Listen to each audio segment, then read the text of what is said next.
the public inquiry into the federal government's unprecedented use of the Emergencies Act during what organizers call Freedom Convoy protests last winter begins on Thursday, and dozens of witnesses, including Prime Minister Justin Trudeau and high-profile convoy organizers, are expected to testify. The Liberal government invoked the Emergencies Act on February 14, granting police extraordinary temporary powers to clear people out of downtown Ottawa, and allowing banks to freeze the accounts of some of those involved. The decision came after nearly 3 weeks of protesters whose trucks clogged downtown Ottawa streets, and also set up blockades at several border crossings. Protesters, who had raised millions of dollars through online crowdfunding sites, were calling for an end to the federal government's COVID-19 vaccine mandates, and in some cases an end to the Trudeau government. Protesters had set up a bouncy castle, a hot tub and dozens of structures on the streets surrounding Parliament Hill by mid-February, while people in big rigs kept their trucks running and blared their horns day and night until a court injunction lessened the noise. Protesters pledged to stay. The noise and disruption led to mounting public frustration from people living nearby, and Ottawa police and city officials described a state of lawlessness as they struggled to maintain order.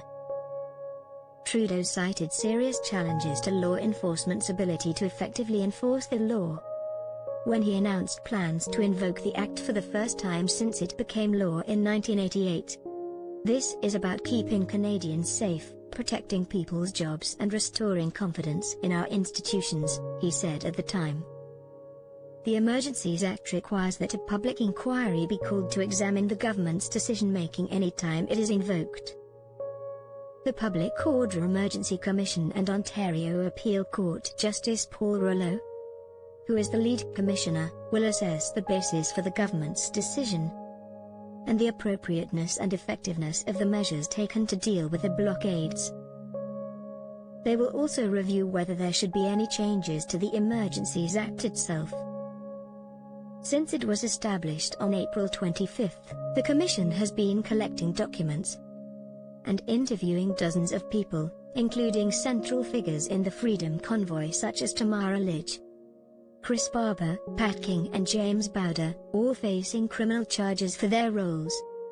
A draft list of potential witnesses at the hearings includes outgoing Ottawa Mayor Jim Watson and senior city officials, members of the Ottawa Police Services Board and David Vigneault, Director of the Canadian Security Intelligence Service. Peter Slowly, who resigned as Ottawa Police Chief during the convoy, and his replacement, Interim Police Chief Steve Bell, are also expected to testify. So are Finance Minister Chrystia Freeland and Public Safety Minister Marco Mendicino. Mendicino told reporters last week the Emergencies Act was necessary to restore order across the country, including on Wellington Street where for 3 weeks, the situation was virtually ungovernable. Temporary measures under the Act gave police greater leeway to make arrests, impose fines, tow vehicles and freeze assets. "We will cooperate fully with Judge Rouleau and his review and his commission, and look forward to receiving any lessons learned or any recommendations that come out of it," Mendicino said. Keith Wilson, a lawyer with the Justice Centre for Constitutional Freedoms, who is representing a number of key convoy organizers, said his clients are eager to talk about what was happening and why they were in Ottawa. "They're hoping it will become apparent, which many already know, that there was no need to invoke the Emergencies Act," he said.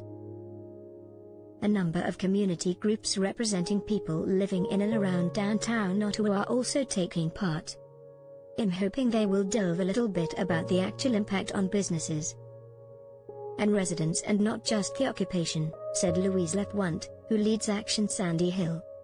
Questions over whether docs will be public. The government said it will be providing sensitive cabinet documents to the Commission, but there have been concerns about whether that, and other critical information, will be made public. Rouleau has not said whether he will release information protected by cabinet confidence. Ryan Alford, a professor at Lakehead University who is representing the Canadian Constitution Foundation at the inquiry, said he is concerned government and police agencies will try to shield evidence from the public, citing national security concerns. This would be a nightmare, he said. Commission lawyers will question witnesses, much like in a regular court setting. But unlike a court, the inquiry is tasked with fact-finding and making recommendations, rather than assigning blame. Cara Zvibel, a lawyer with the Canadian Civil Liberties Association, says the process will hold government accountable and help get the full story about why Cabinet enacted the emergency legislation. The Commission has until mid-February to deliver its final report to Parliament.